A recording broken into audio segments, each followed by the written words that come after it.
Edgar Allan Poe, The Raven.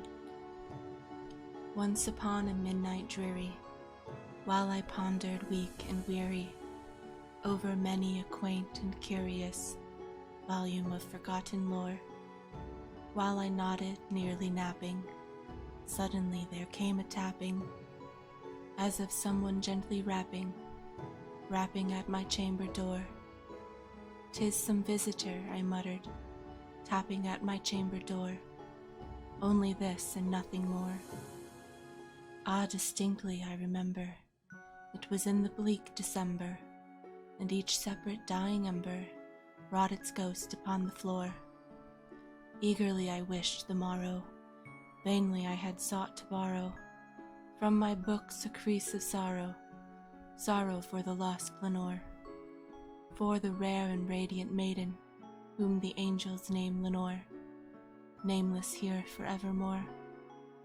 And the silken, sad, uncertain rustling of each purple curtain thrilled me, filled me with fantastic terrors never felt before, so that now to still the beating of my heart I stood repeating, "'Tis some visitor entreating entrance at my chamber door, some late visitor entreating entrance at my chamber door. This it is and nothing more." Presently my soul grew stronger, hesitating then no longer.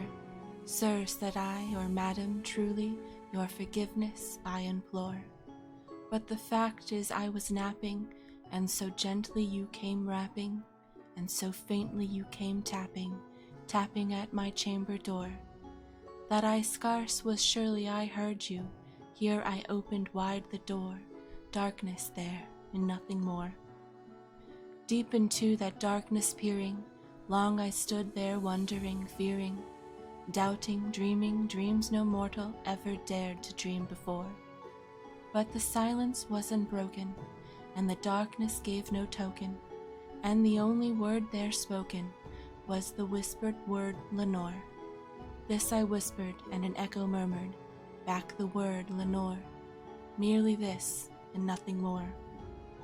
Back into the chamber turning, all my soul within me burning, soon I heard again a tapping, somewhat louder than before.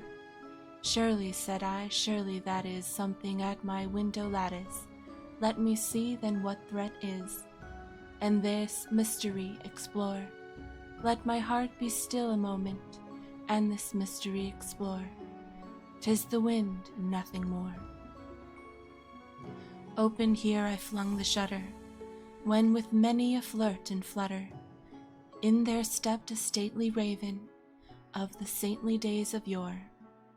Not the least obeisance he made he, not an instant stopped or stayed he, but with mine of lord or lady, perched above my chamber door, perched upon a bust of Pallas, just above my chamber door, perched and sat and nothing more. Then this ebony bird beguiling my sad fancy into smiling, by the grave and stirred decorum of the countenance it wore. "Though thy crest be shorn and shaven, thou," I said, "art sure no craven, ghastly grim and ancient raven, wandering from the nightly shore. Tell me what thy lordly name is on the night's Plutonian shore." Quoth the raven, "Nevermore." Much I marveled this ungainly fowl to hear discourse so plainly, though its answer little meaning, little relevancy before, for we cannot help agreeing that no human being ever yet was blessed with seeing bird above his chamber door, bird or beast upon the sculptured bust above his chamber door, with such name as Nevermore. But the raven, sitting lonely on that placid bust, spoke only that one word, as if his soul in that one word he did outpour. Nothing further than he uttered, not a feather than he fluttered, till I scarcely more than muttered, "Other friends have flown before. On the morrow he will leave me, as my hopes have flown before." Then the bird said, "Nevermore." startled at the stillness broken by reply so aptly spoken. Doubtless, said I, what it utters, its only stock and store, caught from some unhappy master, whom unmerciful disaster followed fast and followed faster, till his songs one burden bore, till the dirges of his hope the melancholy burden bore, of never, nevermore. But the raven still beguiling all my sad soul into smiling, straight I wheeled a cushioned seat in front of bird and bust and door. Then upon the velvet sinking, I betook myself to linking fancy unto fancy, thinking what this ominous bird of yore, what this grim, ungainly, ghastly, gaunt, and ominous bird of yore meant in croaking nevermore. This I sat engaged in guessing, but no syllable expressing to the fowl whose fiery eyes now burned into my bosom's core. This and more I sat divining, with my head at ease reclining on the cushion's velvet lining that the lamplight gloated o'er, but whose velvet violet lining with the lamplight gloating o'er she shall press, ah, nevermore.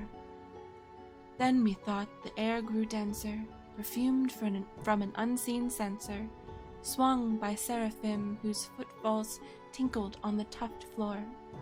Wretch, I cried, thy God hath lent thee, by these angels he hath sent thee, respite, and nepenthe from thy memories of Lenore. Quaff, oh quaff this kind nepenthe, and forget this lost Lenore. Quoth the raven, nevermore. Prophet, said I, thing of evil, prophet still, if bird or devil, whether tempter sent or whether tempest tossed thee here ashore. Desolate yet all undaunted, on this desert land enchanted, on this home by horror haunted, tell me truly, I implore, is there balm in Gilead? Tell me, I implore. Quoth the raven, nevermore.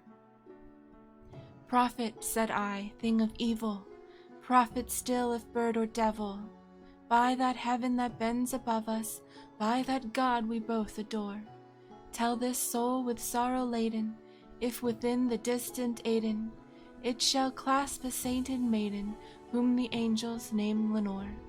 Clasp a rare and radiant maiden, whom the angels name Lenore. Quoth the raven, nevermore. Be that word our sign of parting, bird or fiend, I shrieked upstarting, get thee back into the tempest and the night's Plutonian shore. Leave no black plume as a token of that lie thy soul has spoken. Leave my loneliness a broken, quit the bust above my door. Take thy beak from out my heart, and take thy form from off my door. Quoth the raven, nevermore. And the raven, never flitting, still is sitting, on the pallid bust of Pallas, just above my chamber door.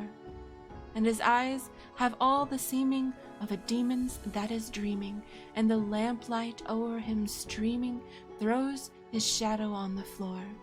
And my soul from out that shadow that lies floating on the floor shall be lifted nevermore.